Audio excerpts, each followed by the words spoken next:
25, Tito Lucrecio Tricipitino.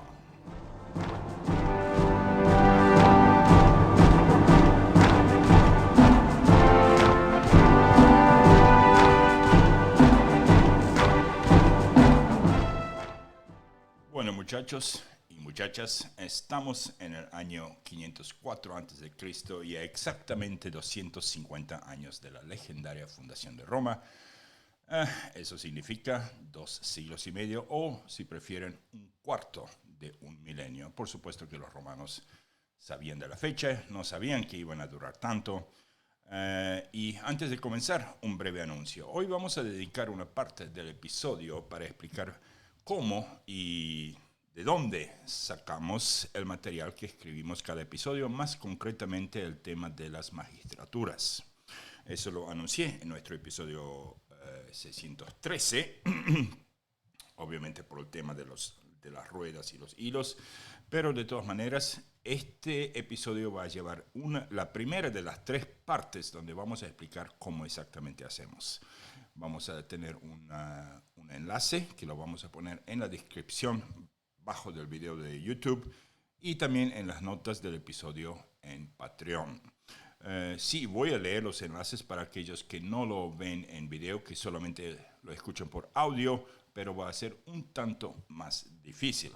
Ahora sí, empecemos con nuestro episodio. Episodio 25 da para largo. A pesar de que forma parte de la historia bien vieja, de la cual generalmente se sabe muy poco. Aquel humilde amanecer de la República Romana. Aquella época que los romanos luego van a añorar como tiempos de inocencia, tiempos de, honestidad y virtud y de una vida bucólica sin igual. Eso, muchachos, yo no lo creo ni por un minuto. Y aquí van las 3 razones más simples. Primero, los romanos no hubiesen ni siquiera fundado la ciudad si aquí solo se tratase de honestidad, virtudes y trabajo en granjas de colores idílicos. Segundo, las instituciones que vemos en Roma por siglos y siglos a través de la historia de Roma, esas ya fueron creadas en este año. No todos, por ejemplo, luego vamos a tener los tribunos, los censores y todo eso, pero el Senado ya estaba, los cónsules ya estaban, y no por el hecho de que eran los tiempos, tempranos, eran más inocentes. No, nada cambió en el Senado de este año y el Senado de tiempos del emperador Augusto, con la excepción de que quizás los senadores en los tiempos de Augusto tendrán menos autoridad verdadera. Pero las instituciones no se dedicaban del bienestar de los pobres o a proteger a los que no podían protegerse a sí mismos. No.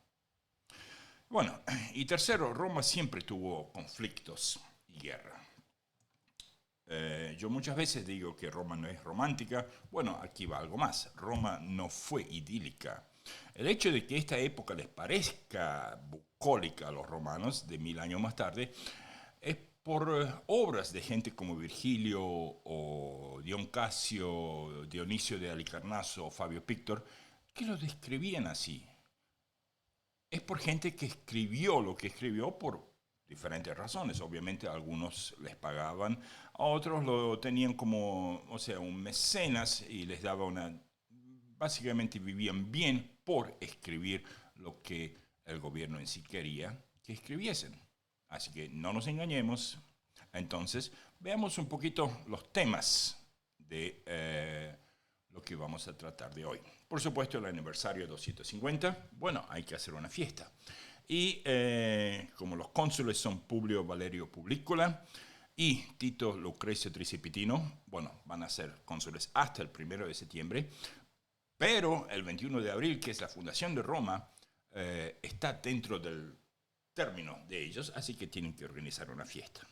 Y esa fiesta coincide con la visita de una persona un tanto especial. Llega un enviado de un historiador de la ciudad de Mileto y ese enviado anuncia que el próximo año va a llegar a Roma Hecateo de Mileto. Así es, Hecateo de Mileto es un historiador, también es un personaje, uno de los personajes de nuestro episodio de hoy, que bueno, ese va a ser uno de los temas que va a coincidir con la fiesta de los 250 años. También tenemos el fin de la Guerra de los Sabinos. El episodio pasado tuvimos luchas en Tibur. No eran, como ya les dije en el episodio 24, no eran batallas campales donde dos ejércitos se enfrentaban, sino que era más bien, como se hacían las cosas aquí. Habrá enfrentamientos en Camerio y en Fidenas, así que vamos a ver eso. Y también vamos a ver la salud de Valerio. Eso es una parte fascinante de este episodio y va a tener que ver con serpientes y el humor de Lucrecio Tricipitino. Tito, Lucrecio Tricipitino, es hermano de aquel espurio Lucrecio Tricipitino, que era el padre de Lucrecia, la que famosamente fue, que se asesinó después del rapto de Sexto Tarquinio. Pero este muchacho, o sea, este hombre no era muchacho, era un viejito ya, era el chistoso de la familia. Él tomaba cosas con más humor. Y vamos a ver cómo va a tomar el tema de la salud de Valerio y qué es lo que va a dar con el tema de serpientes en Roma antigua. Se van a reír un poco. Después vamos a tener la historia de una muchacha que nace este año, es uno de los personajes en nuestra sección de nacimientos y se llama Genócrita. Voy a deletrear eso, aunque vamos a hablar a lo largo y a lo ancho de ella. J-E-N-O y después Crita, C-R-I-T-A. Genócrita era una muchacha nacida en la ciudad de Cumae o Cumas, de donde provenía la Sibila de Cumas, y que tendrá que ver en el futuro de tanto Tarquinio el Soberbio como el tirano de Cumas, el famosamente conocido Aristodemo de Cumas. Una historia de un poco de pasión y un poco de amargura. Vamos a ver. También vamos a tener envío de colonos a Pomesia y a Cora, y a fines de este año vamos a comenzar con protestas de los auruncos, aquellos guerreros que se ponían cuernos de bueyes en los yelmos. Y por supuesto que vamos a ver un poquito de las rencillas de las elecciones que este año obviamente son el 1 de septiembre, pero ya empiezan a competir. Eso lo vamos a ver cuando lleguemos a la ficha de las gentes, de las familias. Empiezan a competir. Ya no es como, bueno, este hombre se merece y nadie es, todo el mundo se calla y el hombre es cónsul. No, aquí en este año realmente comienzan las competiciones por los puestos de cónsul. Así que bueno, vamos entonces a las partes de eso. Mejor dicho, vamos a ver el preview del año 504 a.C.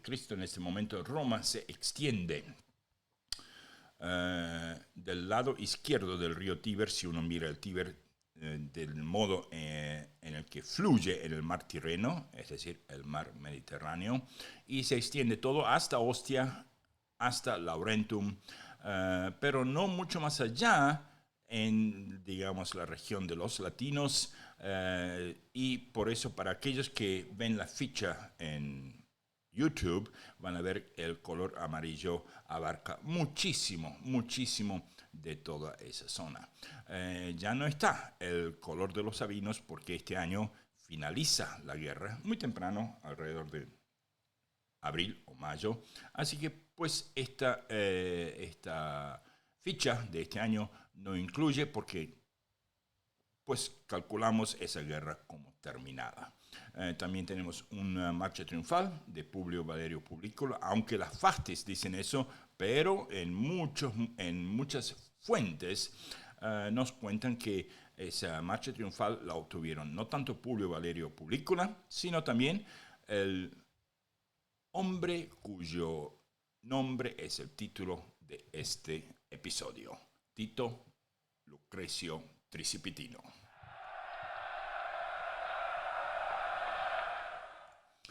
Bueno, ahora sí, vamos a prender la ficha de temas para que vean y para que vean qué tenemos hoy. Tenemos 4 cónsules, obviamente los 2 cónsules de este año, Publicola y Lucrecio. Y aquí surge la pregunta, ¿cómo se dice? ¿Publicola o Publicola? Me dejan un comentario si quieren. Es el cuarto y último consulado del hombre y es el segundo y último consulado de Lucrecio Tricipitino. Tenemos 5 nacimientos, tenemos 11 personajes, sí tenemos la palabra en latín, tenemos la ficha anual, que ya la vamos a ver, y 11 personajes. Tenemos la carrera de los caballos, de las gentes, de los caballos. Bueno, ¿qué mercurio estoy diciendo? La carrera de las gentes, o sea, de las familias, a ver quién consigue más consulados. Todavía no existen tribunados, y todavía no existe un dictador, pero eso también les va a dar puntos. Después tenemos 6 temas de hoy. Uno de esos temas es precisamente de dónde sacamos esas magistraturas. Hice un pequeño tutorial que lo van a ver aquí, paso por paso. Y bueno, si siguen los pasos van a poder ver qué es lo que realmente veo en el Internet. Es una librería universitaria. Y cómo yo tengo que transformar eso para que sea un texto, un archivo de Word. En realidad yo uso tanto Word como Scrivener. Cuidado, no me pagan.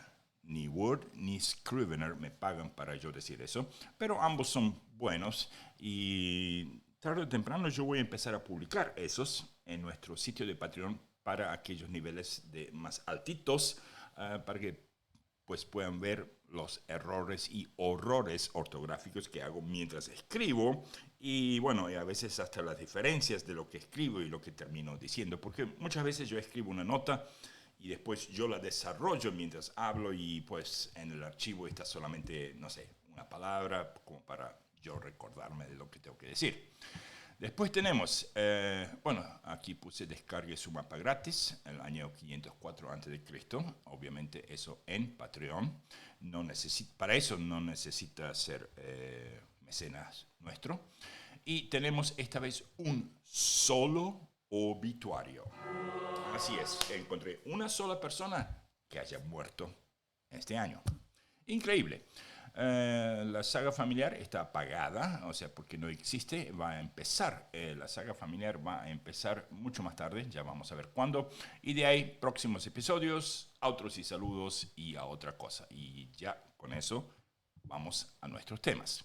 Y el primer tema va a ser el preview del año, ya lo vimos, vamos a los nacimientos. Tenemos 5 personas: Lucio Furio Medulino, Genócrita de Cumas, Cayo Marcio, el primer hijo de Coriolano, y después tenemos 2 cuya fecha yo puse un asterisco porque no es seguro si es este año o el año siguiente, tanto de Bolerum Publilio como Publio Volumnio Amintino Galo.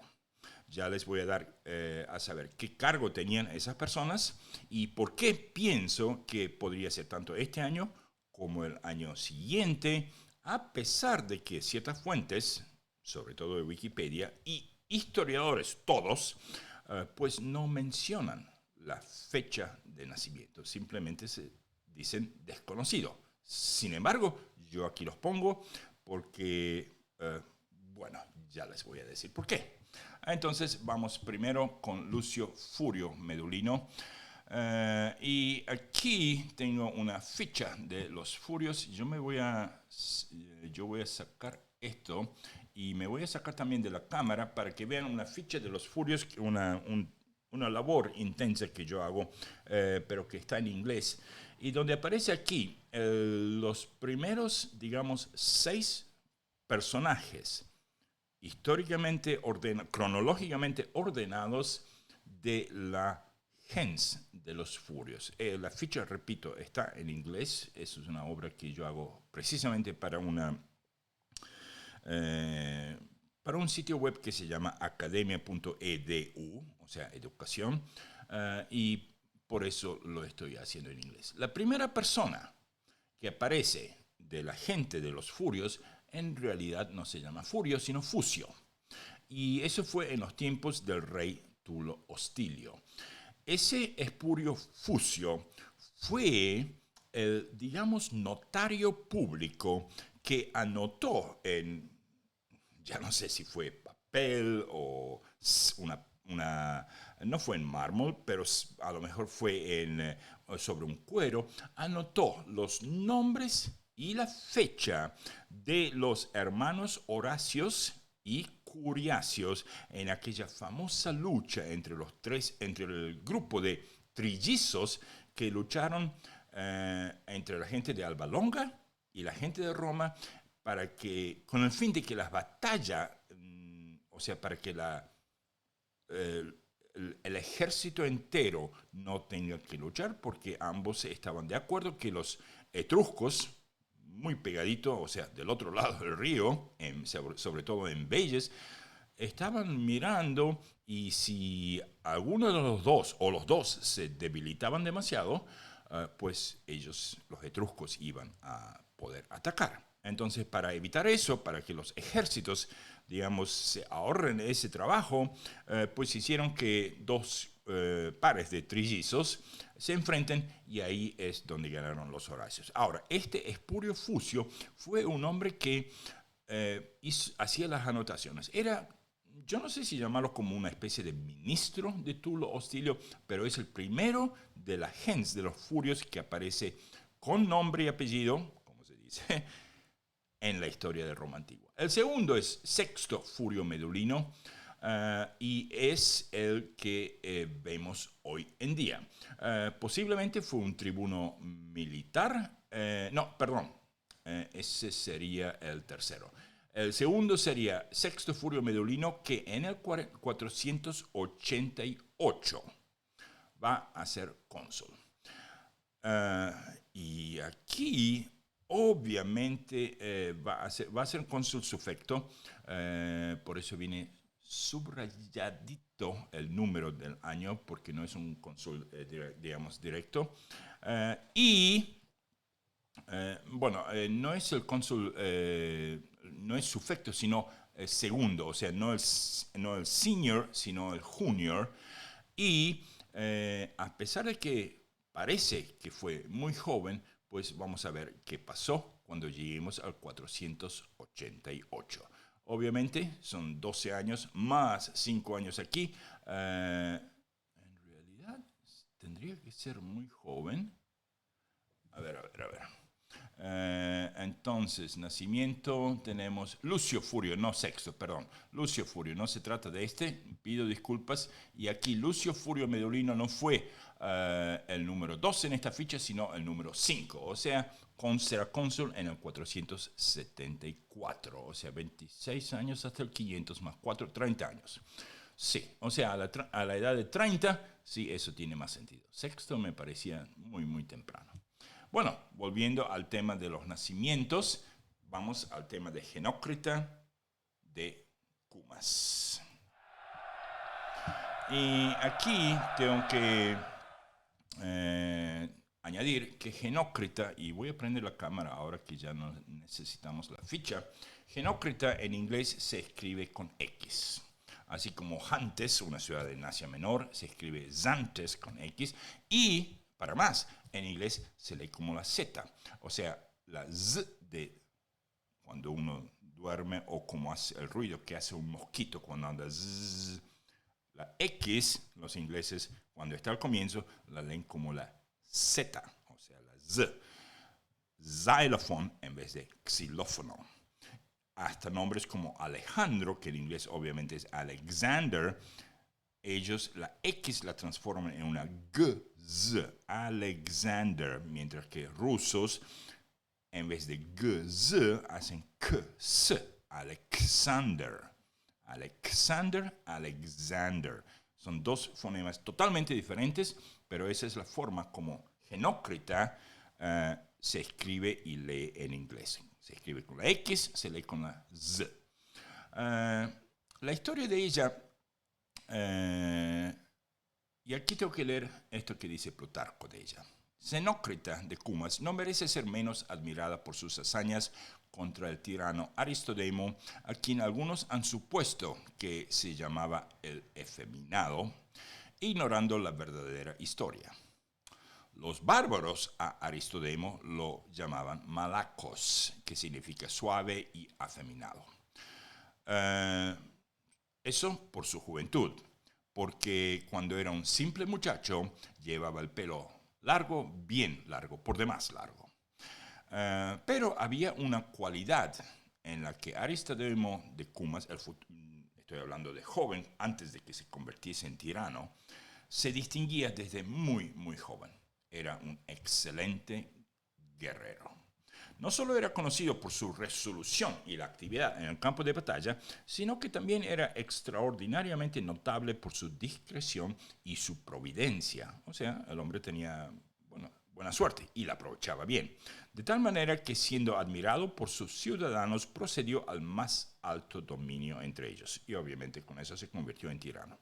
Ahora, este tirano, y aquí una nota un poquito al lado, este tirano sí era un tirano. Muchos tiranos en Sicilia, sobre todo, que uno los llama tirano, no eran realmente tiranos en el sentido como nosotros hoy en día entendemos a un tirano. Mucha gente eran tiranos simplemente porque no eran monarcas, pero a lo mejor trataban muy bien a su ciudad y hacían todo lo posible para el bienestar del pueblo, para que la economía vaya para adelante, pero la historia los sigue llamando tiranos. Así que hay que tener cuidado muchas veces que un tirano en la historia, en los tiempos de Roma antigua, no era realmente... En Grecia también había muchos tiranos que realmente eran muy buena gente. Este, no tanto. Veamos.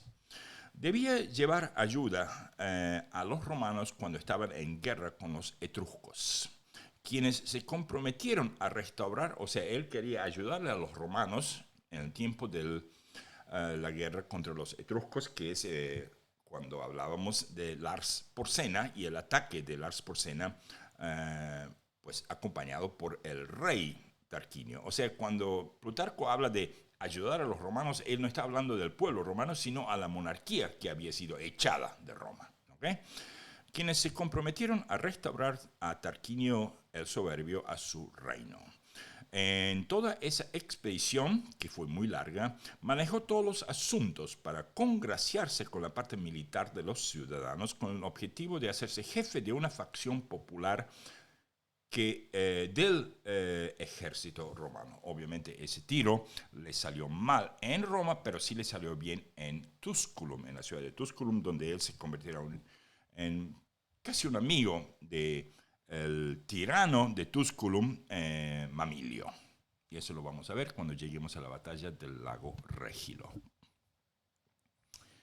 Bueno, sigamos. En otras palabras, él se había comprometido en ayudar a Tarquinio para a lo mejor él poder hacerse de Roma. Ahora, si vamos al mapa, y voy a prender el mapa para que veamos dónde exactamente está Cumas, y como pueden ver, Cumas no está muy cerca. De hecho, Cumae, queda más cerca de Nápoles que de Roma. Aquí en el mapa estoy poniendo Cumae y vuelvo pasando por Anxur, por Circei, por Antio, por Laurentum hasta Roma. Voy a ver si puedo prender un mapa del imperio para que veamos esto un poquito mejor. Y aquí sí podemos ver, dice Neápolis, pero no dice Cumas. Entre Puteoli y Neápolis está, digamos, el cabo de Cumas, donde se encuentra la ciudad de Cumas. Ahí pues es donde Aristodemo de Cumas fue, digamos, gobernaba con la ciudad, y de ahí él tenía planes de apoderarse de Roma. Por eso era que ayudaba en todo lo que podía. Bueno, volviendo al tema de la historia de Xenócrita de Cumas. Después de convertirse en tirano, cambió muchas de las reglas que jóvenes, tanto muchachos como muchachas, tenían que obedecer en la ciudad de Cumas, y obviamente eso tenía que ver con su, digamos, inclinación sexual. Muchachos debían llevar cabello largo y vestir túnicas extremadamente cortas para que sus largas piernas fuesen fácilmente visibles. También llevaban adornos en los brazos, alrededor del cuello, y hasta llevaban brazaletes dorados en muslos y tobillos. Muchachas también debían llevar el cabello largo y sus vestimentas eran especialmente diseñadas al estilo de las vírgenes vestales, tanto en Roma como en otros lugares donde había vírgenes vestales. Se sabe, no obstante, que Aristodemo sentía un afecto peculiar por una muchacha llamada Genócrita, una niña de Cumas que nació este año y que al año de edad fue abandonada por su padre, que tomó el exilio. Ahora, ¿de qué se trata aquí? Bueno, como esas leyes de cómo gente se tenía que vestir no le cuadró ni medio a, yo diría, más de la mitad de la ciudad. Mucha gente se fue al exilio, salía de la ciudad y vivían en las montañas, en los alrededores de Cumas, planeando una rebelión algún día. Esa rebelión sí va a suceder, vamos a ver eso en 5 minutos más, pero obviamente que todos los hechos que yo les voy a contar aquí, leyendo a Plutarco, son hechos que van a pasar en el futuro. No, porque este año es el año que Genócrita simplemente nace.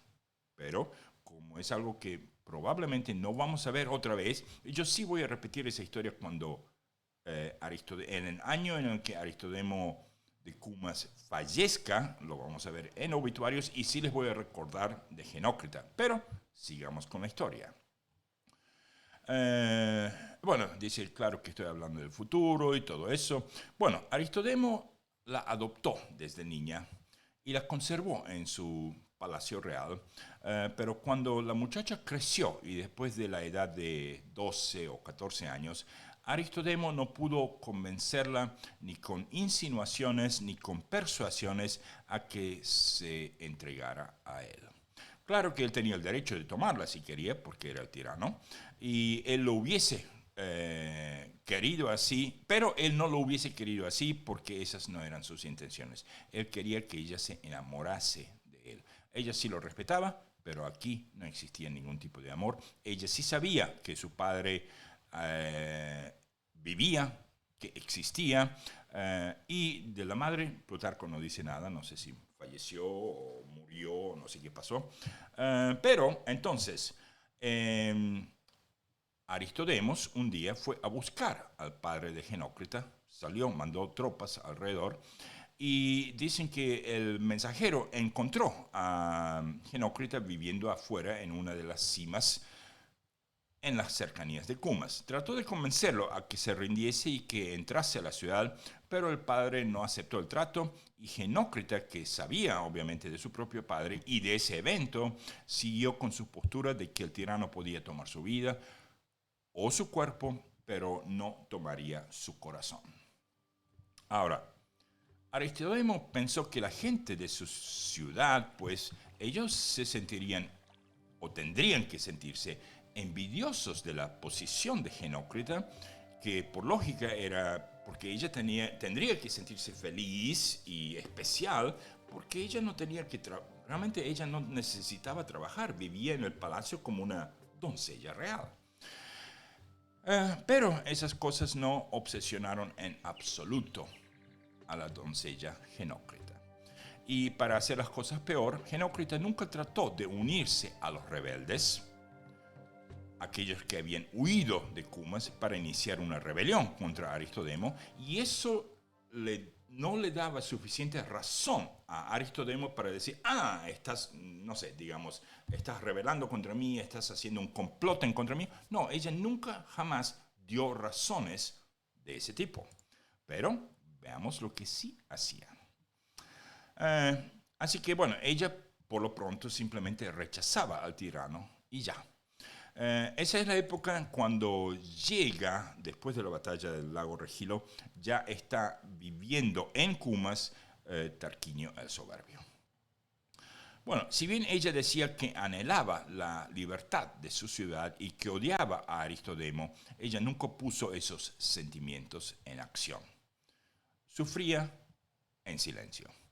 Sucedió que por esa época Aristodemo estaba levantando un atrincheramiento en las fronteras de Cumas, una obra que no era ni verdaderamente necesaria ni muy rentable, solo porque estaba resuelto a cansar a los ciudadanos con duro trabajo y más trabajo. Era así. A cada uno de los ciudadanos se le requería que hiciera diariamente un número limitado de cestas de tierra para poder cavar esa fosa. Y él esas fosas realmente lo hacía muy a menudo porque haciendo fosas de afuera de la ciudad hacia más como el centro de cada una de esas fosas, él podía hacer traslados militares. Recuerden, digamos, las rutas o calzadas romanas todavía no se habían inventado, así que usaba fosas para el traslado de su ejército en caso necesario. Bueno, sigamos. Cierta doncella que estaba ahí excavando tierra, al ver acercarse a Aristodemo, corrió a un lado y se cubrió la cara con el delantal. Cuando Aristodemo se alejó un poco, los hombres que estaban cerca de esa muchacha se rieron y le preguntaron por qué se había cubierto la cara. Ella respondió deliberadamente en voz bien alta, como para que Aristodemo la pueda escuchar, que todos los hombres en Cumas, que de todos ellos Aristodemo era el único verdadero hombre. Ok. Le da un halago a propósito en voz alta y Aristodemo con eso se fue, pero no reconoció su voz. Según Plutarco, esa frase, así dicha, provocó a los hombres a la vergüenza. Y se pusieron claro, lo que ella quiso decir, que Aristodemo es el único verdadero hombre, es porque los demás eran como cobardes en no comenzar una rebelión o portarse como hombres, como enfrentarse al hombre, al tirano. Y obviamente esa oración que ella dijo provocó vergüenza y se pusieron a pensar en cómo pues recuperar sus libertades y ya no tener que vestirse así, digamos, afeminadamente. Resulta que esa muchacha era obviamente ni más ni menos que Genócrita, ya de 14 años de edad, y que hacía trabajos en la fosa cada día mientras le mentía a Aristodemo que iba a caminar por los mercados de la ciudad o los jardines del tirano.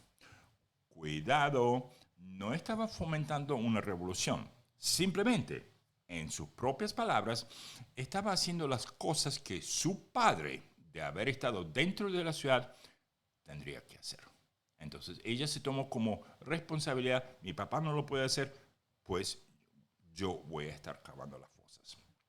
Obviamente yo creería, eso es un cuento de Plutarco, que no podía hacerlo todos los días porque creo que Aristodemo la mantenía o vigilada o ocupada, no sé. De todas maneras, las palabras de Genócrita se propagaron por las afueras de Cuma y muy pronto Genócrita se convirtió en un símbolo de libertad e insurrección contra el tirano, a pesar de que ella no buscaba esa insurrección. Un hombre llamado Timóteles, T-I-M-O-T-E-L-E-S,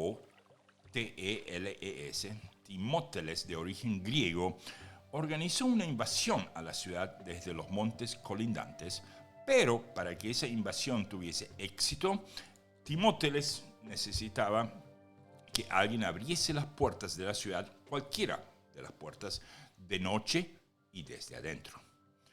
Cuando esas noticias le llegaron a Genócrita, ella, viendo que finalmente esos hombres se portaban como hombres, ella envió una de sus mensajeras, que en realidad era un muchacho vestido de doncella, cuyos padres habían sido asesinados por Aristodemo enfrente al muchacho y por ende ella sentía que ella podía confiar en ese muchacho, pues que les dé un mensaje a Timóteles cuál era la puerta que ella iba a abrir y qué día.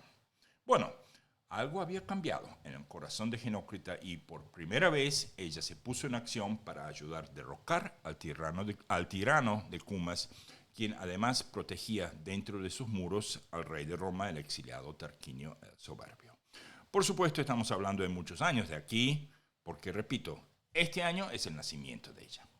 Pero Genócrita dicen que les iba a proporcionar una entrada segura y los rebeldes fácilmente se van a abalanzar sobre el palacio del tirano y fácilmente van a rodear a Aristodemo, lo van a desarmar al igual que a sus guardaespaldas y estando todos desprotegidos, pues van a matar a Aristodemos. Bueno, ese es el final de Aristodemos y esa es la manera en que la ciudad de Cumas ganó su libertad. Para ese entonces, Tarquinio el Soberbio ya habrá fallecido. ¿Okay? Cuando el pueblo de Cumas le ofreció honores y grandes regalos a Genócrita, ella rechazó todo. Pero sí pidió una cosa. Pidió que pudiera enterrar el cadáver de Aristodemo. Un poco sorprendidos, los ciudadanos de la ciudad le entregaron el cuerpo sangriento de Aristodemo y ella les pidió que le ayudaran a llevarlo al templo de la diosa Ceres, una de las diosas que en Cumas tenía mucha influencia sobre la agricultura. El pueblo no le negó esa petición y por muchos años Genócrita residió en ese mismo templo y por muchas generaciones, ella ya muerta, Genócrita era comparada a la misma diosa Ceres. Y dijo gente que la ciudad de Cumas durante aquellos años nunca jamás tuvieron una cosecha fallada.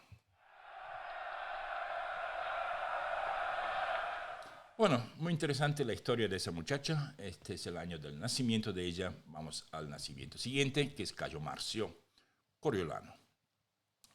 Cayo Marcio, su papá, Coriolano, de él vamos a escuchar mucho más cuando él es un excelente general romano, se va a destacar en la batalla del lago Regilo, se va a destacar en la batalla de Corioli, desde esa batalla él va a tomar el nombre de Coriolano y luego se va a volver en contra de Roma. Obviamente que eso lo vamos a seguir año por año, así como, no sé, como noticias de CNN, pero este es el año que el primer hijo de Cayo Marcio nace. Y obviamente, como buen romano, el muchacho se llama Cayo Marcio. Después tenemos a Bolerón Publilio y vamos con Bolerón Publilio. Bolerón Publilio será un tribuno un tribuno plebeyo en Roma en el 71 y el 72, 2 años consecutivos, y va a ser uno de los primeros que va a lograr ser tribuno por años consecutivos, porque recuerden que los romanos estaban siempre en contra de gente, digamos, acumular poder, y hasta pusieron esa ley de que cuando uno era cónsul, pues no podía ser cónsul por 10 años otra vez. Y obviamente que esa ley realmente fue pisoteada, y ahora estamos viendo que la magistratura de los tribunos, pues él va a ser uno de los primeros que también va a llegar a pisotear esa ley. Un tribuno, por ley, no podrá ser el tribuno el año siguiente, sino que va a tener que esperar un año. No 10 años como en el caso de los cónsules, sino un año. O sea que podía ser un año sí, un año no, un año sí, un año no, pero no 2 años seguidos. Bueno, de todas maneras, él también va a encargarse de la aprobación de 2 leyes muy importantes que van a aumentar la independencia de su cargo. Entre otras cosas, él se va a asegurar de que el cargo de tribuno sea sacrosanto.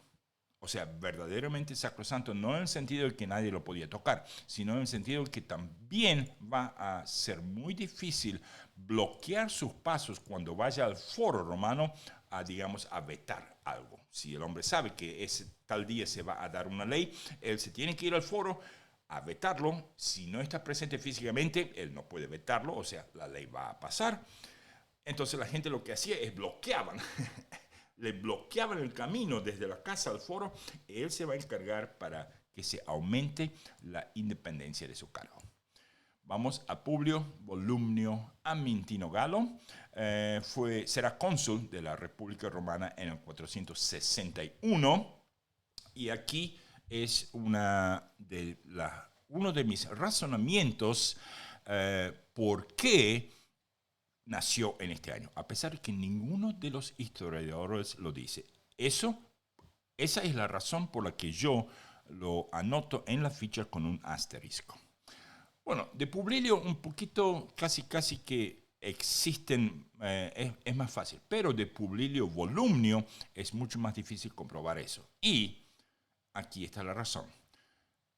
Muchas veces cónsules sirven, o sea, cuando el cónsul senior o el cónsul primero es elegido, él dentro del consulado, si bien los cónsules se elegían los dos al mismo día, pero una vez que se elegía el cónsul, digamos, el primero, él tenía entre media hora y una hora de poder hablar para, digamos, él abogar de quién tendría que ser su cónsul segundo.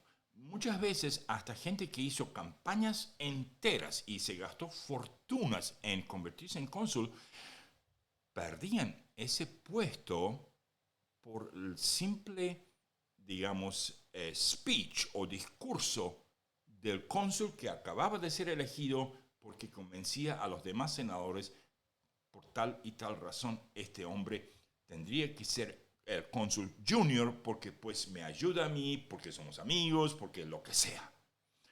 Y la familia de los Volumnios y la familia de los Sulpicios eran, como dicen en inglés, like peas and carrots, o sea, como garbanzos y zanahorias. Realmente se cocinan bien una junto con la otra. Entonces, al parecer, Servio Sulpicio Camerino Cornuto, que fue el senior de ese año, habló para que Volumnio fuese elegido el segundo, porque eran amigos. La otra cosa es que, si calculamos el año 61, eso significa 39 años, más 4 años hasta el 500, el hombre va a ser cónsul a la edad de 43. Coincide muy bien con la edad supuesta si nos fijamos en lo que se llama el cursus honorum. En general, a no ser que, pues, obviamente que hay excepciones como Publícola, como varios de los Valerios, héroes que se destacan en batalla muy temprano. Ellos sí consiguen a veces un consulado hasta la edad de 20, 21. Hay casos. Camilo fue cónsul. Pero si uno no tiene esa suerte de que algo le suceda, no sé, entonces lo que tienen que hacer es seguir el cursus honorum, es como hacer las escalinatas correspondientes, las cuales terminan alrededor de los 40 años, uno podía postularse a cónsul. Bueno, 43, imagínense una batalla aquí y allá, un año perdido aquí y allí, coincide perfectamente. Bueno, con eso ya volvemos a nuestra escena principal y ya tenemos a los nacimientos. Ahora sí, vamos a nuestra palabra en latín. Y como el episodio pasado no tuvimos ninguna palabra en latín porque venimos del episodio 24, pero eso cronológicamente, pero en realidad venimos del episodio 613, que es la batalla de Filipos, pues no podía darles una palabra en latín. Entonces, lo único que hoy tenemos es una palabra para el próximo episodio.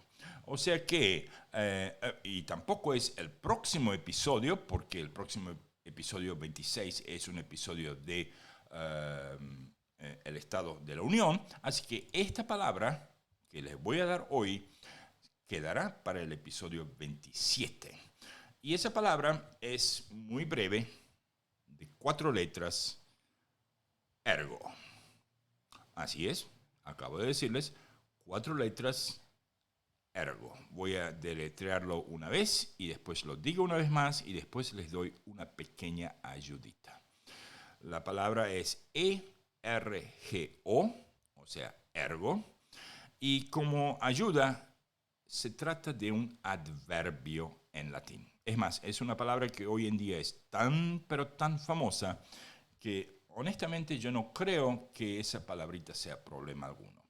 Hasta para aquellos que les gusta leer Asterix, las famosas revistas que me encantaron a mí durante mi propia juventud y que hoy le leo a mi hijita, la palabra ergo aparece en un montón de oraciones en latín. Bueno, ya tenemos esto, ergo entonces para todo el mundo.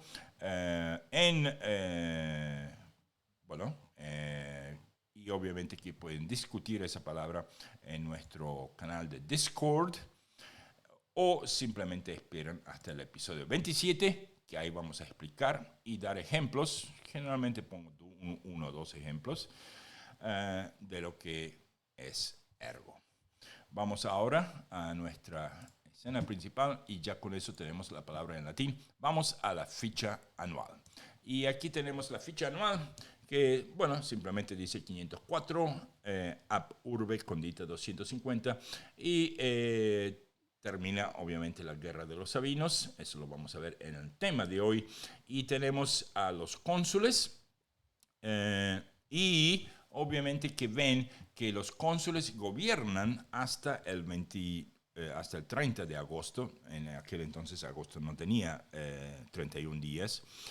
Y el 1 de septiembre hay elecciones. Esas elecciones nos van a dar a Agripa Menenio Lanato, su primer y único consulado, y a Publio Postumio Tuberto. Él va a tener en total 2 consulados. Este será su segundo y último consulado. O sea, en septiembre vamos a tener a un Postumio y a un Menenio. Mientras los postumios son bien agrandados, los menenios son bien humildes, pero me estoy adelantando al tema.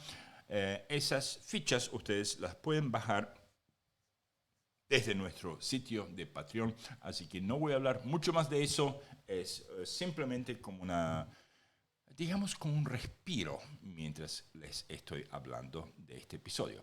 Aquí también tenemos la ficha de las elecciones a partir del 509 a.C. y para que vean que desde el 509 hasta el 479, o sea, por un total de 30 años, las elecciones eran el 1 de septiembre. Hasta el 29. Así que agosto tampoco tenía 30, sino 29 días. Bueno, de ahí, desde el año 478, las elecciones van a ser el 1 de agosto. Así que cada vez que ocurra ese cambio, y cada tanto yo simplemente voy a recordarles de eso, prender esa ficha y pues con eso vamos a seguir. Bueno, vamos a la escena principal y ya tenemos la ficha. Vamos a los personajes, que esa es la parte gruesa, junto con temas, esa es la parte gruesa de nuestro episodio de hoy. Obviamente que Publio Valerio Publicola y Tito Lucrecio Tricipitino son los cónsules de este año, elegidos el año pasado, pero cónsules de este año. Y bueno, de ambos de estos veteranos hemos hablado un montón ya. ¿Qué más podemos añadir?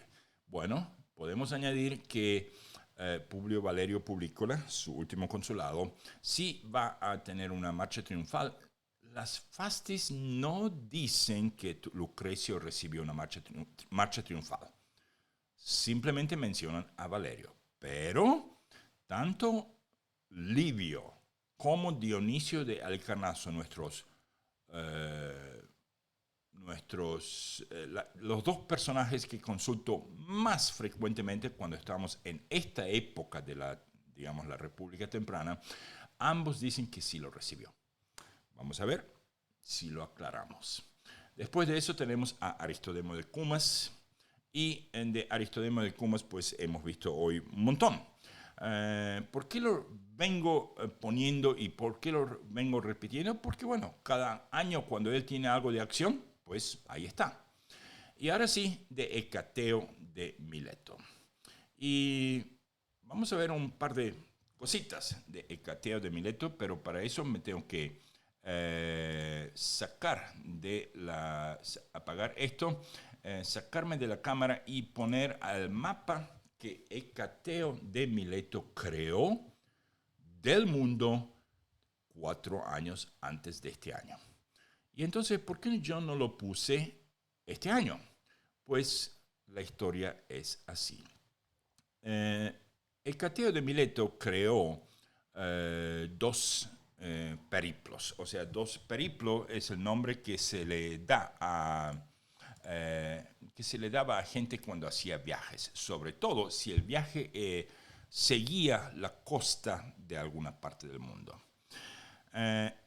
Y la razón por la que Hecateo, él hizo dos periplos, uno en la parte oeste o occidental del mar Mediterráneo, no llegó hasta Tartesia, no llegó hasta Hispania, llegó hasta donde vivían los celtas, o sea, Francia de hoy, y la otra en la parte oriental, donde fue desde el Mar Rojo, cruzó la península del Sinaí, siguió por Siria, siguió hasta el Mar Negro y hasta se puso en contacto con la gente que hoy llamamos los escitas. Fue tanto historiador como geógrafo y una de sus frases más célebres es que él sabía decir que todo lo que relataban los griegos, pues a él le parecían estupideces. Así es, así decía él. Y entonces, bueno, veamos por qué él hoy aparece como personaje del año. Resulta que este año él también va a ser un personaje en nuestro próximo año, o sea, el 503 a.C. ¿Por qué? Este año él envía una delegación a Roma diciendo que el año que viene, él ya estaba en el sur de Italia, diciendo que el año que viene él va a estar en Roma, va a pasar por Cumas, va a pasar por Tusculum y va a llegar a Roma, donde él va a describir cómo los romanos vivían. Obviamente que eso va a ser mencionado porque eso pasó muy temprano durante el año, pasó antes de la fiesta de los 250 años de Roma. Y cuando Tricipitino dio su discurso para esas fiestas, el 21 de abril, él menciona ellos hasta querían que el delegado se quedase para que se lo mostraran en el foro a la gente, pero el hombre tenía, no sé, o apuro para volver a su amo, a Mileto, bueno, no estaba en Mileto, al sur de Italia, o tenía otras cosas que hacer, pero Lucrecio en su discurso lo venía repitiendo como 3 veces que ahora Roma era pero tan importante que hasta la gente de Mileto sabía de Roma. Obviamente que eso no es cierto. Yo no creo que en aquel año nadie, excepto Hecateo de Mileto, hubiese sabido de Roma. La gente normal, o sea, la gente común y corriente no tenía ni idea. Primero, Mileto sí, es parte del mundo helénico, pero no está en Grecia, está en lo que hoy es Turquía. Y lo segundo está bien al sur, más al sur de Éfeso. Esa gente estaba más en comunicación con Siria, con Palestina, con Egipto, no con Italia. Pero obviamente que Lucrecio, un poco, él era un hombre de joven, era de muy buen ánimo. Él cuando tomaba se ponía a contar cuentos, mientras que otros se ponían a luchar o a llorar, lo que sea, cada uno responde de otra manera, pero él se ponía a contar cuentos cuando tenía demasiado vino. De todas maneras, este emisario vino a explicar la misión de Hecateo de Mileto, que él iba a describir cómo vivían los romanos para los griegos. Porque él, repito, una de las frases célebres de Hecateo de Mileto. Dicho sea de paso, Hecateo, él recibió ese nombre de su padre, un hombre muy rico, un comerciante muy rico en el puerto de Mileto, debido a la diosa griega Hécate, diosa de la prosperidad, diosa de varias cosas más, yo me olvidé, y si bien la diosa es obviamente femenina, él decidió darle ese nombre a su hijo Hecateo de Mileto. Bueno, con esa ocasión, Hecateo de Mileto va a venir el año siguiente, escuchen esto, y va a, entre otras cosas, dar un discurso en el Senado, pasar un tiempo con los senadores, los van a llevar por todos lados. Yo ya me imagino, del Palatino hasta las cuevas del Quirino, del Quirinal, el Monte Velio, que todavía existía. Lo que obviamente no se imaginan es que Hecateo va a caer en Roma justo el día que el cónsul, uno de los cónsules de hoy, Valerio, va a fallecer. Así que eso un poquito le va a arruinar, o sea, va a ser como una lluvia para un día de festival. Y la otra cosa que vamos a incluir en este cuento, el cuento de Roma, es que él va a decidir entrevistar a 10 chicos de 10 años de edad. Él los va a elegir.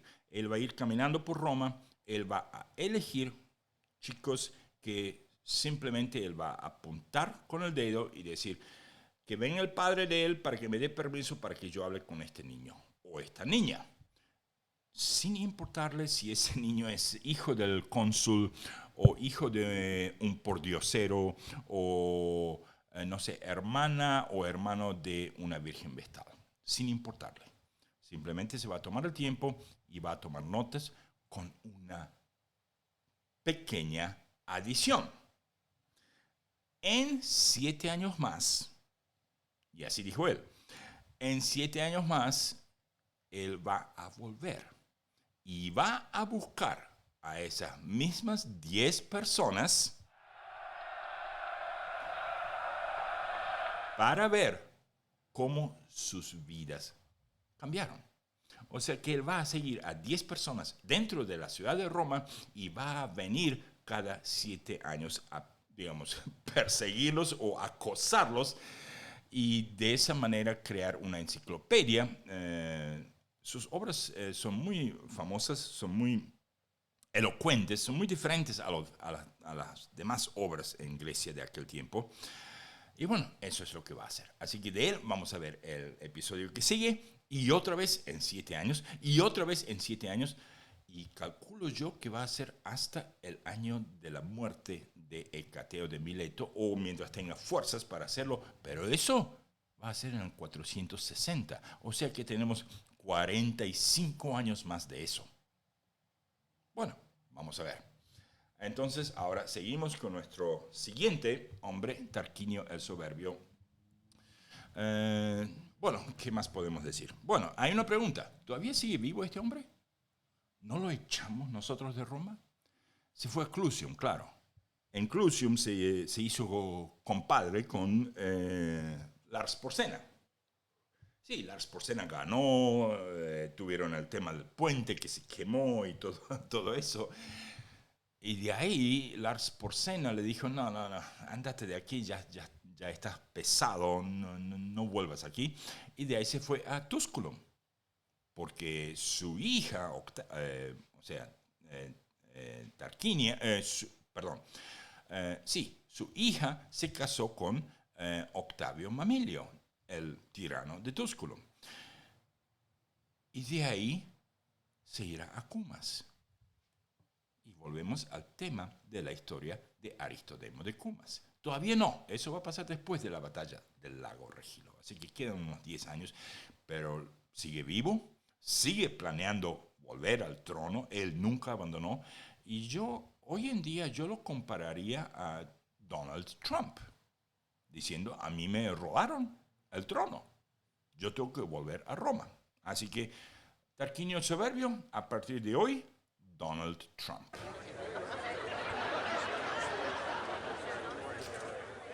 Otro de los personajes de este año va a ser Arrunte Porsena, no por algo que haya hecho, sino por algo que no hizo.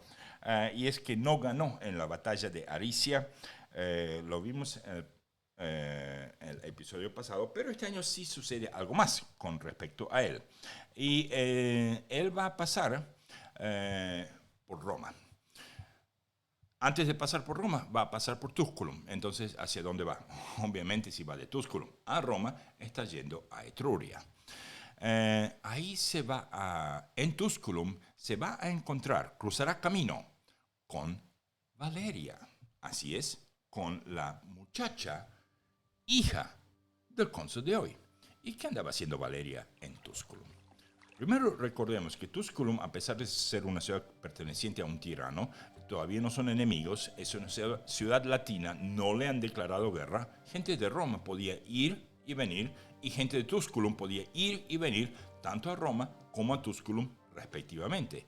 El tráfico era libre y para nada peligroso. Entonces Valeria, que andaba, digamos, haciendo cosas de su propia agenda, ya vamos a ver un poquito más. No sé si hoy, pero ella y Cloelia, que había vuelto, van a tener un par de cosas en su mente que quieren hacer, y que eso va a ser muy, muy indicativo de aquella generación Larcia de la que yo hablé en nuestro episodio pasado. Bueno, este hombre, Arrunte Porsena, que créanlo o no, era muy, muy apuesto, cruzará camino con Valeria, justo en un momento cuando Valeria y un grupo de 5 hermanas de una familia de Tusculum, pues estaban conversando, teniendo una conversación, teniendo una tarde en lo que se llama el foro de Tusculum. Tusculum tenía la forma la forma de la ciudad no era como Roma, de un lado de un río, sino que era en forma de una herradura. Una parte de la herradura era monte arriba, sí era una herradura, pero una de las partes de la herradura era así, era como casi un 45 grados de herradura. La clase alta vivía arriba, la clase baja abajo, y el foro estaba en el medio. Estaba, digamos, no estaba sobre un llano. Bueno, esas 5 hermanas que hablaban ese día con Valeria eran nietas de un tal Aulo Manlio Vulsón. Eso lo vamos a ver mucho más de eso en un futuro, porque Aulo Manlio Vulsón va a entrar tanto en nuestro cuento de Roma como en nuestra saga familiar. Y la persona que nos queda aquí es Postumio Balbo. Y aquí entre paréntesis puse tribuno, porque realmente solo aparece como un legado bajo Valerio Publicola en el libro de Broton. ¿Y quién es Broton? B-R-O-U-G-H-T-O-N. Bueno, en el tema de hoy, donde vamos a ver cómo yo consigo magistraturas, Broton, ese hombre Broton, es la persona número 1 a quien yo le voy a preguntar cada vez que yo tenga una duda. No, el hombre no está vivo. El hombre ya falleció. Yo voy a la obra de él. No le pregunto, no lo llamo por teléfono. Y esa obra que él hizo es el lugar número 1 donde yo voy cada vez que tengo una duda. Postumio Balbo aparece ahí, pero nada más. No existe en Wikipedia, no existe en ninguno de los libros de Tito Livio, no lo menciona Dionisio de Halicarnaso y no lo menciona Plutarco. Vaya, vamos a la siguiente ficha de personajes, y tenemos a Espurio Larcio, lugarteniente, y también aparece como un lugarteniente, especie de centurión o legado de Tricipitino, o sea, el otro cónsul de hoy. Y de ahí vamos, los Larcios, dicho sea de paso, eran una familia etrusca en Roma, ya vivían en Roma desde antaño, si bien eran etruscos, siempre vivían en Roma hace ya varios centenares de años. Y el hermano de Espurio, llamado Tito Larcio, será 2 veces cónsul. en el 501, o sea, en 3 años más, y en el 498, ya lo vamos a ver, y también va a ser uno de los primeros dictadores. Dionisio de Halicarnaso muchas veces a Larcio le da otro apellido, lo llama Flavo, y hasta a veces lo llama como Rufo. Ahora, si Dionisio de Halicarnaso cuando escribía esa historia estaba tomando demasiado vino, o si el calor en Asia Menor estaba muy fuerte, o en Grecia, no sé dónde lo escribía. No, Halicarnaso quedó en Asia Menor, o sea, sí es parte del mundo griego, pero es Turquía hoy. Así que el hombre le da, a veces lo llama Flavo, a veces lo llama Rufo y a veces pues lo llama Larcio. Bueno, tanto Flavo como Rufo, si vamos a ser honestos, sí eran apellidos comunes, al igual que Larcio, y lo que originalmente significaba que ambos nombres, Flavo o Rufo, significaba gente de pelo rojo. O sea que tanto Espurio Larcio como Tito Larcio pues eran pelirrojos. Y de ahí nombres. Así que pelirrojo el hombre. Ahora seguimos con Opia. Opia fue una virgen vestal y este es el año en que Opia se convierte en virgen vestal, justo el día de la fiesta de los 250 años de Roma. Obviamente era una muchacha virgen, hermosa y dedicada a su profesión. Será virgen vestal. La más nueva, recibida entre las otras, eran a veces 7, a veces 9. Y simplemente para decirles que allá en el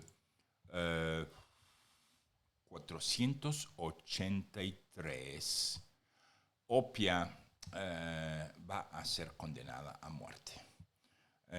Ceremonias religiosas van a empezar a fallar varias veces seguidas y será declarada culpable de una infracción de castidad. Ellas tenían que ser vírgenes.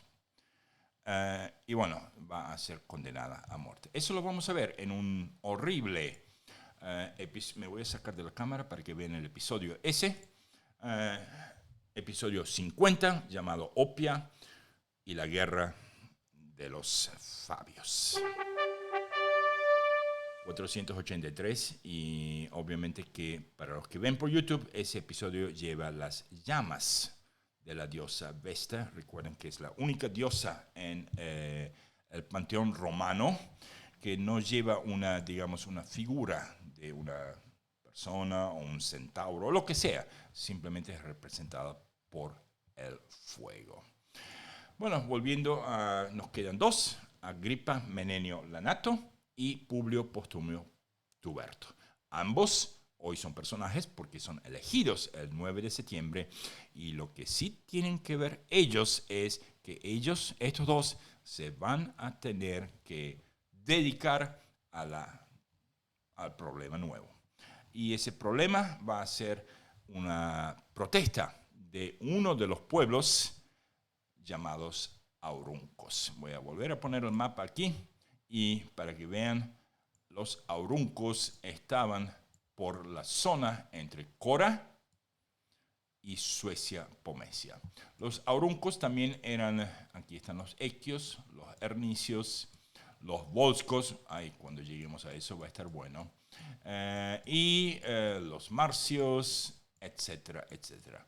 Los rutulios también, aunque los rutulios ya casi están exterminados, ya casi no existen, los auruncos van a ser el próximo peligro, junto con otro tema que es que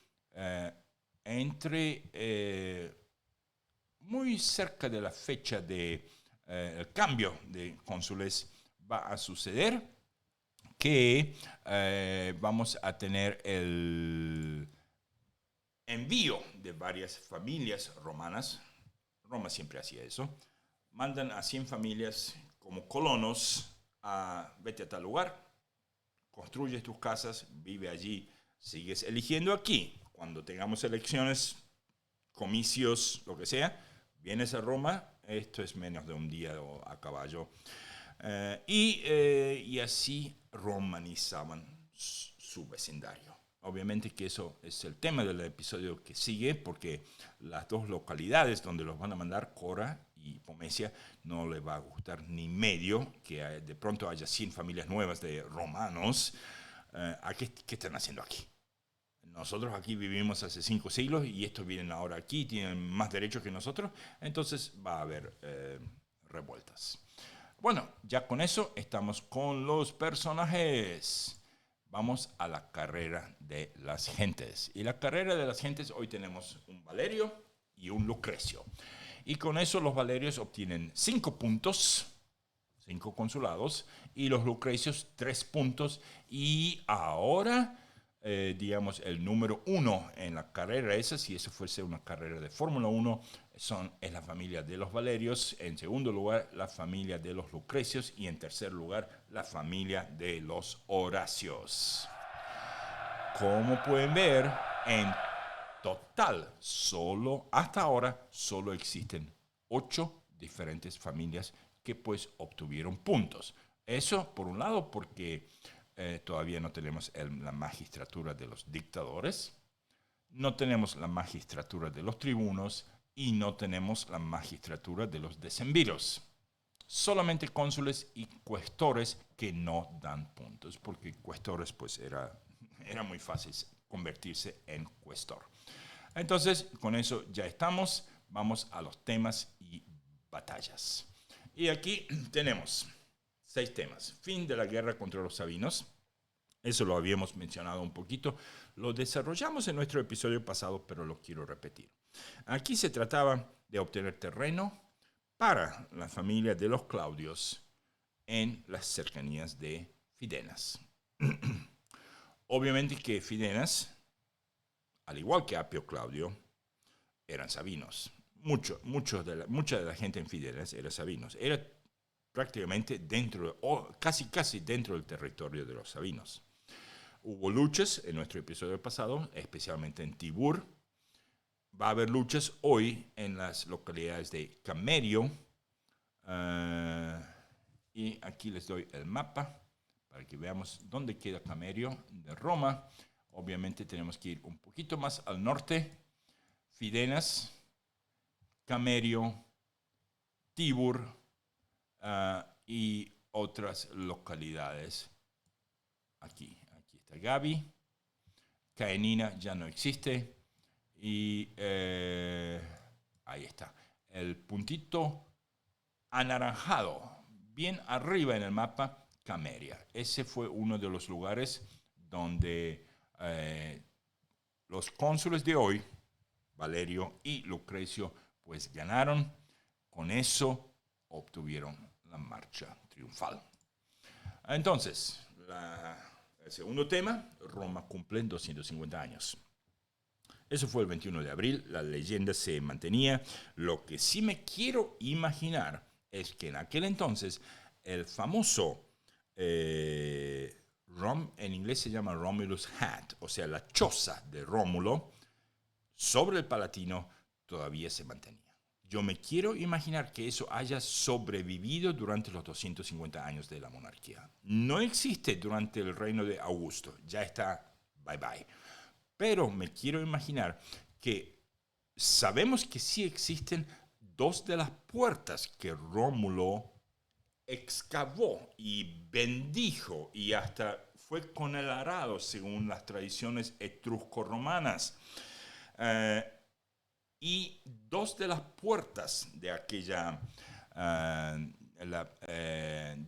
primera empalizada que Rómulo había construido alrededor de los palatinos sí existían. Eso sí sabemos. Quisiera imaginar que esa fiesta hubiese sido tanto en el foro como en la cima, encima desde la cual gente podía mirar hacia abajo, hacia el foro, y que esa fiesta haya sido honrando pues al hombre que fundó Roma. Sabemos que mencionaron al mensajero de Hecateo de Mileto, y eso les dio muchas razones para celebrar, porque Roma se sentía de pronto mucho más importante. no sé, lo único que les faltaba es que el emperador chino haya mandado a alguien a Roma para decir que el emperador chino venía el año siguiente.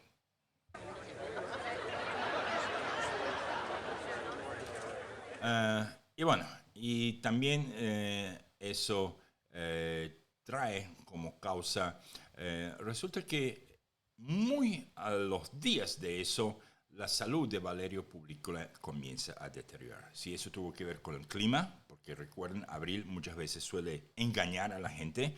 ¿Cuántas veces uno se pone una chaqueta y mira para... no, no hace frío y se saca la chaqueta y bueno, ahí viene un resfrío porque todavía es abril. Obviamente no estoy hablando de chaquetas, pero sí Valerio Publícola tenía edad. El hombre ya estaba viejo. Esto es su cuarto consulado. Él va a fallecer el año que viene. Pero lo, digamos, un tanto chistoso que aquí les quiero dar como cuento, porque es un cuento de Roma. Además, yo puedo decir lo que quiero porque yo pagué por este micrófono. Resulta que la gente empieza a buscar cuál era la razón por la que el hombre se haya enfermado. Bueno, y la respuesta es, el hombre está viejo, ¿qué más? Pero no, los romanos tenían que, supersticiosos como eran, ellos tenían que encontrar otra razón. Y ni dos por tres de un discurso a otro, o como dice el juego del teléfono roto, cuando uno le susurra una palabra al otro y entonces el otro tiene que susurrar al tercero, que es lo que el primero le había dicho, y entonces sigue así y uno se ríe cuando llega la persona número 20, la palabra que dijo el primero no parece para nada a lo que escuchó la persona número 20. Entonces, a lo mejor sucedió así, donde alguien dice algo contra una víbora o una serpiente y entonces se sigue propagando eso y termina siendo que el cónsul, todavía cónsul, Tito Lucrecio Tricipitino, cuyo hoy es su episodio, declara que la culpa eran las serpientes que venían, sí, eso es cierto, por esos años, porque era bastante lluvioso y el calor venía aumentando, no como en 100 años más cuando va a hacer frío, eso lo sabemos por aquellos... por las capas de hielo en Groenlandia, donde científicos estudian la temperatura del clima, nosotros sabemos casi la temperatura exacta año por año en Roma Antigua y el grado de polución en Roma Antigua debido al hielo, la capa de hielo en Groenlandia, al igual como uno puede leer, digamos, si un año era bueno o malo, leyendo los anillos de un árbol. Entonces, sabemos que hacía más calor y había mucho más lluvia. Es posible que eso haya traído el tema de las serpientes. Había más serpientes. Y bueno, como les digo, el teléfono roto terminó en que le declararon pues la guerra a las serpientes. Mientras una mitad de Roma se dedicaba a cazar serpientes por los canales y todo eso, la cloaca máxima ya existía, acuérdense. La otra mitad se dedicaba a, digamos, cuerear o sacarle el cuero a esas víboras, no sé, para venderlas, calculo yo. Pero había una excepción. El cónsul había dicho muy, muy claramente que serpientes sagradas no han de ser tocadas. O sea, no había que tocar serpientes sagradas. Hey. ¿Y cómo, digo yo, cómo uno se da cuenta de la diferencia entre serpientes sagradas? ¿Uno le pregunta a la serpiente o existían reglas para eso o el color o no sé? De todas maneras, vamos al tema siguiente, los colonos Apomesia y Corea. Eso lo vamos a ver mucho más detalle en nuestro próximo episodio, pero sí, un poco antes del 1 de septiembre, envían, según Livio, eran unas 100 familias, cuidado, no son personas, son familias, colonos a Apomesia y a Cora. Están en camino, y generalmente los mandan antes de que llegue el invierno.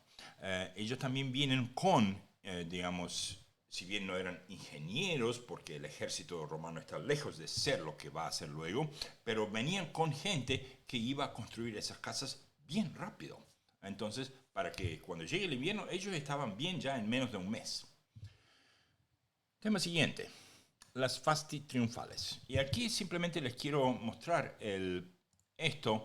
Y según las fichas de las fastis triunfales, el triunfo, que fue creo que en mayo o junio, se le dio a Publio Valerio Publícola. Pero, repito, tanto Tito Livio como Dionisio de Halicarnaso le asignan marchas triunfales a ambos cónsules. Ahora, a la hora de creer a Tito Livio y creer a las fastis, yo le creo más a las fastis. Entonces, ¿por qué Tito Livio trata de corregirlo? Y mejor aún, la primera pregunta, ¿por qué no le dan la marcha triunfal a ambos? Ambos fueron a luchar a Camerio, ambos vencieron a los sabinos. ¿Intereses? ¿Política? Vamos a ver. O a lo mejor cuando Tito Livio corrigió, ¿esos fueron intereses? Tuvo que ver, no sé, la palabra de Augusto, hace que los dos tengan. ¿Qué fue eso? ¿Política? Bueno, esa es una de las primeras grandes discrepancias que veo en las fastis triunfales. Hay muchas discrepancias más y ni hablemos de las otras fastis, o sea, las fastis consulares. Esas, mucho peor. Ahora sí, vamos al último tema, las fuentes de nuestras magistraturas. Y para eso voy a tener que sacar esto y me voy a tener que sacar de la cámara porque esto es un enlace que yo llamo mi enlace número 1. Ese enlace, si ustedes lo escriben en su browser, no sé, Chrome, el que sea que usen, y simplemente ponen babel.hathitrust.org, ni siquiera tienen que poner el HTTPS al comienzo, nada. De Babel hasta la ORG al final, pues ustedes van a recibir algo como esto. Este es el sitio que aparece. Obviamente yo creé yo saqué esas fotos de pantalla para yo recrear cómo hago yo para llegar a los datos. Y aquí pues compartimos esto. Una vez que ve esto, bueno, obviamente esto está en inglés, no existe en español, pero tampoco es tan difícil de ubicarlos. Además, yo les doy los pasitos uno por uno para ver cómo hacemos. Y obviamente que lo primero que se nos ocurre es, arriba, bien al lado del título, existe una cajita donde yo puedo search, donde yo puedo buscar. Entonces, ahí es donde usted tiene que buscar algo. ¿Qué es lo que va a buscar? Magistraturas romanas. Bueno, si lo pone en español, magistraturas romanas, no le va a salir, a lo mejor sí le sale en la página 20. Porque recuerden, esta gente tiene un montón de libros universitarios. ¿Okay? Entonces, yo lo que les aconsejo que en la cajita pongan The Magistrates of the Roman Republic y que hasta lo incluyan con comillas. ¿Por qué digo que pongan las comillas? Bueno, la diferencia es esa. Si no ponen las comillas, entonces este programa, o sea, esta página web va a buscar todos los documentos que tengan the, todos los documentos que tengan magistrates, todos los documentos que tengan of, todos los documentos que tengan Roman y todos los documentos que digan Republic. Si lo ponen en comillas, entonces el programa, el sitio web simplemente hace una sola búsqueda, que es el título del libro en cuestión. Se lo ponen entre comillas y por lógica y en primer lugar les va a aparecer esto. Y esto es Las Magistraturas de la República Romana por Robert S. Broughton. Broughton se dedicó unos 25 años de su vida a esa obra. Él siempre consideró que la obra no está terminada y él sí tiene un tomo 2 de esto que trata de todos los magistrados después de que Augusto asume el imperio. Eso, chicos, es impresionante. Tomo 1 del 509 hasta el año de Augusto, o sea, 27 antes de Cristo. Tomo 2 desde Augusto y realmente no sé hasta qué año. No creo que llegue hasta el 400, creo que llega hasta los primeros 100 o 200 años. De todas maneras, es increíblemente valioso. La única diferencia entre el 1 y el 2 es que mientras el tomo 2, o sea, después de Augusto, uno lo puede bajar como un PDF, no. Uno tiene que hacerse miembro de esa universidad y créanme, no es fácil. Pero mientras usted busca página por página, ellos no tienen problema en permitirle eso. Dicho sea de paso, eso en China estaba bloqueado solamente con una VPN, eso se podía ver desde China.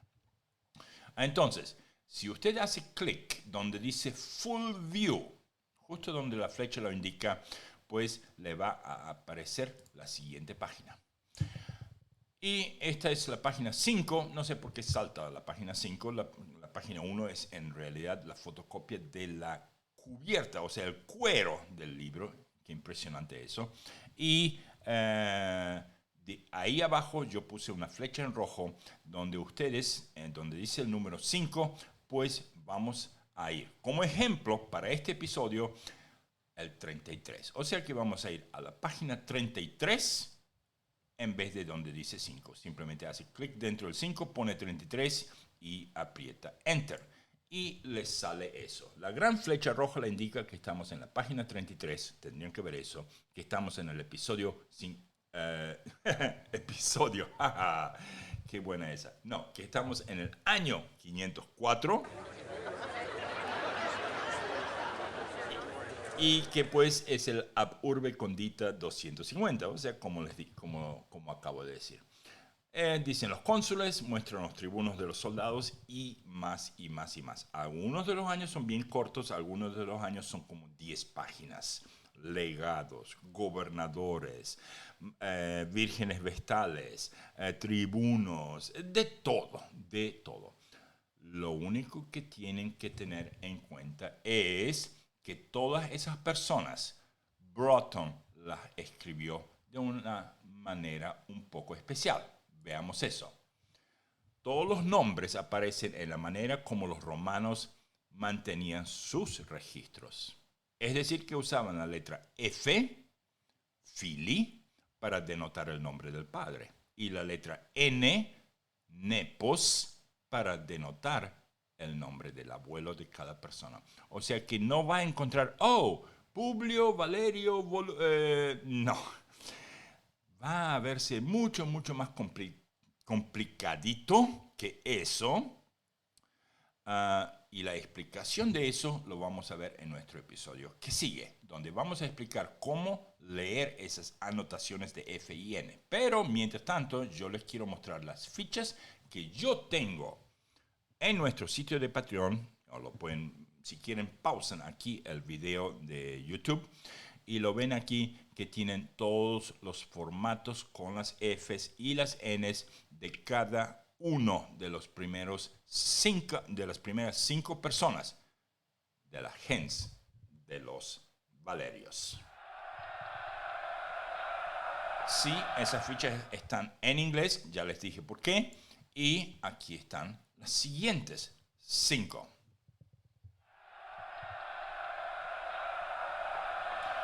Y como dicen los vendedores cuando venden, y como si esto no fuera suficiente, también creé un árbol genealógico de la ficha número 1 del árbol genealógico de los Valerios, donde vemos el primero de los Valerios, sus hijos, y obviamente es muy fácil de entender cuáles son hermanos, dónde están los padres, dónde están los abuelos y todo eso.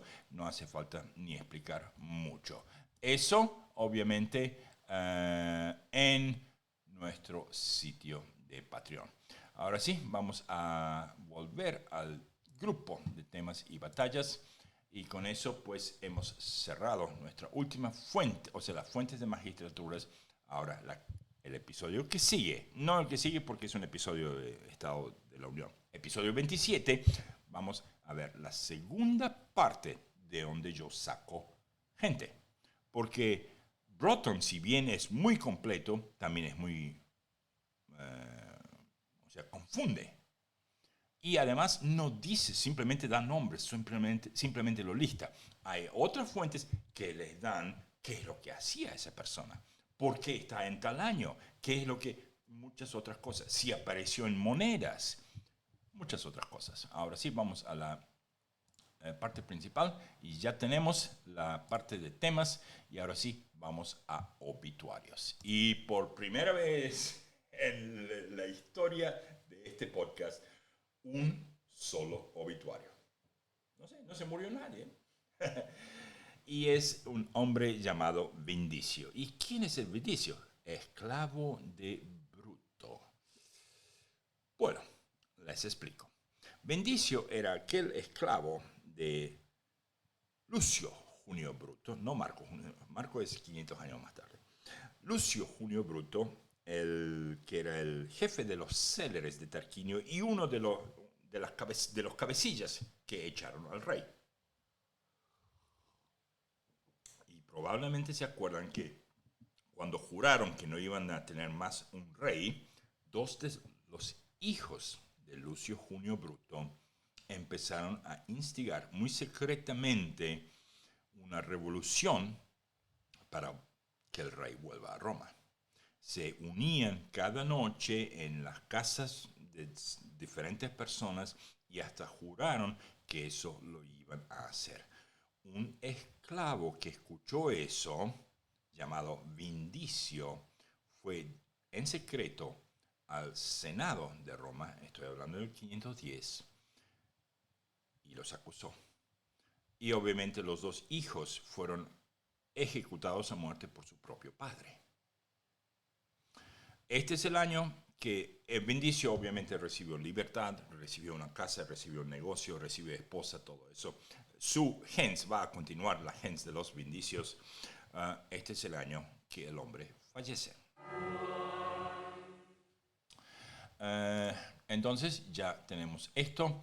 La saga familiar, simplemente voy a poner un checkmark porque la saga familiar no existe. La saga familiar va a comenzar en nuestros episodios 34 y 35. Para aquellos que conocen el tema de nuestra saga familiar, de la versión vieja de nuestro podcast, pues creo que no pueden ver la hora de que eso empiece. Entonces, en nuestro episodio 34, 35, lanzamos con eso. Entonces, ¿qué tenemos más? Los próximos episodios. Bueno, los próximos episodios pues están aquí. Nuestro próximo episodio es el episodio 26, un estado de la Unión del año 504. Y pues vamos a lanzar nuestra águila a ver, próximo, ahí está. A que vuele por los cielos de la cuenca del Mediterráneo desde Italia, que vaya por Macedonia. Vamos a ver qué anda pasando en el 504, en Grecia, en Asia Menor, en Siria, en Jordania, en Judea, en Egipto, en África del Norte, o sea, Cartago, que ya existe obviamente, en Hispania, en Galia. Y si tenemos tiempo, hasta nos vamos a ir a las Islas Británicas. Y si tenemos más tiempo aún, hasta vamos a hacer dos penales extra a Japón. Perdón, no Japón todavía no. No Japón. A India y a China.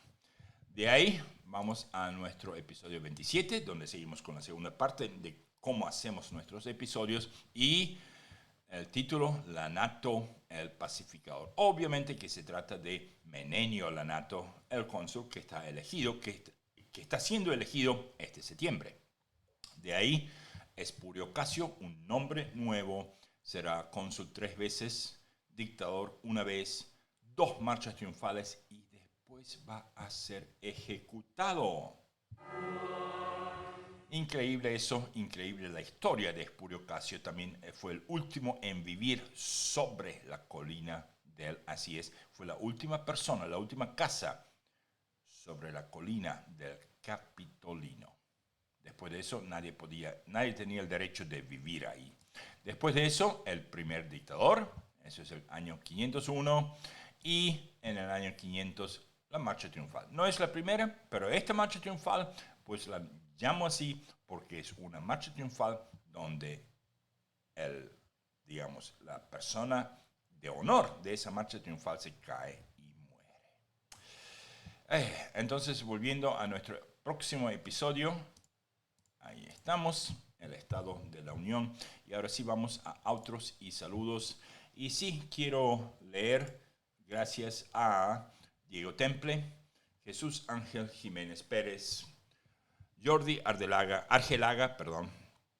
que gracias a él tuvimos hoy la parte de donde sacamos nuestras magistraturas.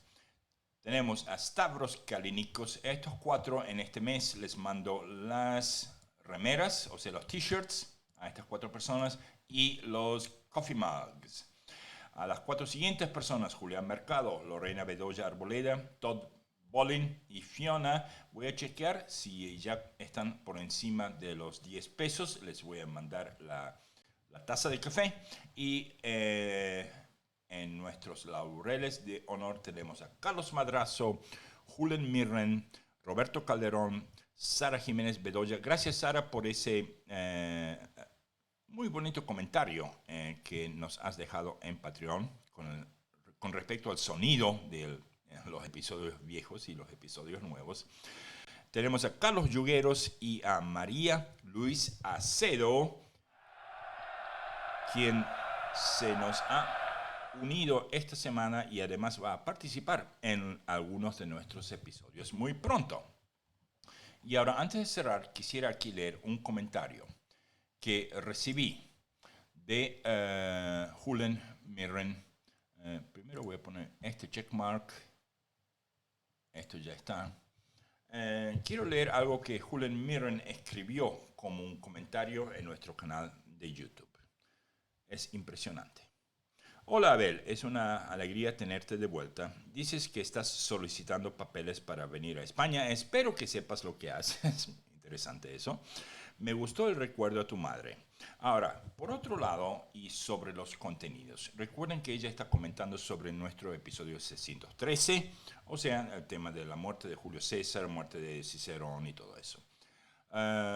Pero en concreto, ella se refiere al comentario que yo hice en nuestro episodio 613, que ambos triunviratos tenían básicamente un astuto y 2 idiotas. Yo creo que usé esas palabras, ella las transformó en un listo y 2 tontos. Entonces, sigo leyendo lo que ella escribe.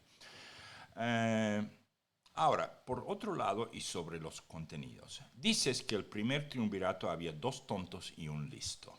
La pregunta es, ¿cómo es que siendo César, Flamen de Júpiter óptimo máximo, fue asesinado en los Idos? ¿Y cómo puede ser que ese hecho acabará desembocando en el final de la República? Bien mirado, el hecho de que el pontífice máximo de Júpiter fuera asesinado en los Idus parece más un alto sacrificio ceremonial al dios que un asesinato. Sigue ella. En vez de inmolarle un carnero blanco, le ofrecieron a su hijo. Y tiene muchos paralelismos con la propia historia de Cristo. ¿Hasta qué punto controlaba Julio César su propia vida? ¿Cómo puede ser que un hombre desahuciado y acosado por las deudas ganase tanta notoriedad? Ella escribió esa notoriedad. ¿Qué hay de cierto sobre las redes en la sombra con las que tuvo contacto en Hispania y su protección política a raíz de eso? ¿Qué sabemos de todo eso? ¿Era César consciente de su papel, como quizás lo fuera posteriormente Octaviano? ¿O fue conducido a un final cataclísmico sin ser consciente de lo que desencadenaría como símbolo de su persona? Gracias. Julen, el agradecido soy yo. Ese comentario, como esos comentarios, pocos. Esto es más de una pregunta, obviamente no esperes que responda esto. Quiero que esto se convierta en una polémica, que más que yo mismo se una a esto, porque realmente lo que has escrito, Julen, vale oro. Gracias. Bueno, ya con eso volvemos a outros y saludos, y con eso ya los saludo, pongo el outro y nos escuchamos en nuestro próximo episodio. Gracias por escuchar.